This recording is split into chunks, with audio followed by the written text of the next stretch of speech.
ಆತ್ಮೀಯರೇ ನಮಸ್ಕಾರ. ಗಾಂಧಾರಿ ವಿದ್ಯೆ ಅನ್ನೋದು ಕಣ್ಣಿಗೆ ಬಟ್ಟೆ ಕಟ್ಟಿ ಚಮತ್ಕಾರಗಳನ್ನು ತೋರಿಸುವಂಥ ವಿದ್ಯೆ ಅಲ್ಲ. ಇದು ಮಕ್ಕಳ ಸರ್ವತೋಮುಖ ವಿಕಾಸಕ್ಕಾಗಿ ಸುಮಾರು 9 ವರ್ಷಗಳ ಹಿಂದೆ ನಾವು ಡಿಸೈನ್ ಮಾಡಿರ್ತಕ್ಕಂತಹ ವಿಶೇಷವಾದಂತಹ ಸಾಧನೆ. ಮಕ್ಕಳ ಆಂತರಿಕ ಸಮಸ್ಯೆಗಳಿಗೆ ಆಂತರಿಕ ವಿಕಾಸವೇ ಪರಿಹಾರ. 1995 ಮೇಲೆ ತಗೋತಾ ಇದ್ದಾರೆ ಅನ್ನೋದಕ್ಕೆ ಈ ಗಾಂಧಾರಿ ವಿದ್ಯೆನೇ ಕಾರಣ. ಇಷ್ಟೆಲ್ಲ ಕೌಶಲ್ಯವನ್ನು ಕೇವಲ 3-4 ದಿನಗಳಲ್ಲಿ ಕಲಿತಾರೆ ಅಂದ್ರೆ ತುಂಬಾ ಆಶ್ಚರ್ಯ ಆಗುತ್ತೆ. ಆದ್ರೆ ಇದು ನಿಜ. ಎಜುಕೇಶನ್ ಕೊಡ್ಸೋದು ತುಂಬಾ ಕಷ್ಟ ಇದೆ.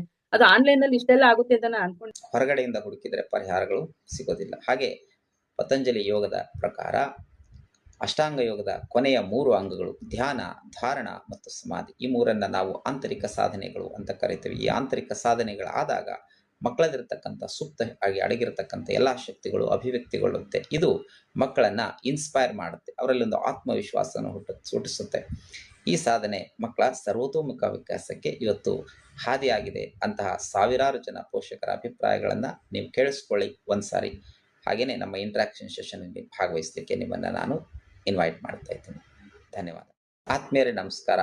ಗಾಂಧಾರಿ ವಿದ್ಯೆ ಅನ್ನೋದು ಕಣ್ಣಿಗೆ ಬಟ್ಟೆ ಕಟ್ಟಿ ಚಮತ್ಕಾರಗಳನ್ನು ತೋರಿಸುವಂಥ ವಿದ್ಯೆ ಅಲ್ಲ. ಇದು ಮಕ್ಕಳ ಸರ್ವತೋಮುಖ ವಿಕಾಸಕ್ಕಾಗಿ ಸುಮಾರು 9 ವರ್ಷಗಳ ಹಿಂದೆ ನಾವು ಡಿಸೈನ್ ಮಾಡಿರ್ತಕ್ಕಂತಹ ವಿಶೇಷವಾದಂತಹ ಸಾಧನೆ.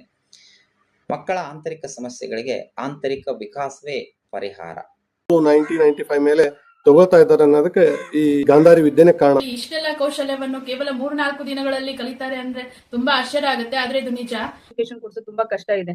ಅದು ಆನ್ಲೈನ್ ನಲ್ಲಿ ಇಷ್ಟೆಲ್ಲ ಆಗುತ್ತೆ ಅಂತ ನಾನು ಅನ್ಕೊಂಡೆ. ಹೊರಗಡೆಯಿಂದ ಹುಡುಕಿದರೆ ಪರಿಹಾರಗಳು ಸಿಗೋದಿಲ್ಲ. ಹಾಗೆ ಪತಂಜಲಿ ಯೋಗದ ಪ್ರಕಾರ ಅಷ್ಟಾಂಗ ಯೋಗದ ಕೊನೆಯ 3 ಅಂಗಗಳು ಧ್ಯಾನ, ಧಾರಣ ಮತ್ತು ಸಮಾಧಿ. ಈ ಮೂರನ್ನ ನಾವು ಆಂತರಿಕ ಸಾಧನೆಗಳು ಅಂತ ಕರಿತೀವಿ. ಈ ಆಂತರಿಕ ಸಾಧನೆಗಳಾದಾಗ ಮಕ್ಕಳಲ್ಲಿರ್ತಕ್ಕಂಥ ಸುಪ್ತ ಆಗಿ ಅಡಗಿರತಕ್ಕಂಥ ಎಲ್ಲ ಶಕ್ತಿಗಳು ಅಭಿವ್ಯಕ್ತಿಗೊಳ್ಳುತ್ತೆ. ಇದು ಮಕ್ಕಳನ್ನ ಇನ್ಸ್ಪೈರ್ ಮಾಡುತ್ತೆ, ಅವರಲ್ಲಿ ಒಂದು ಆತ್ಮವಿಶ್ವಾಸವನ್ನು ಹುಟ್ಟಿಸುತ್ತೆ.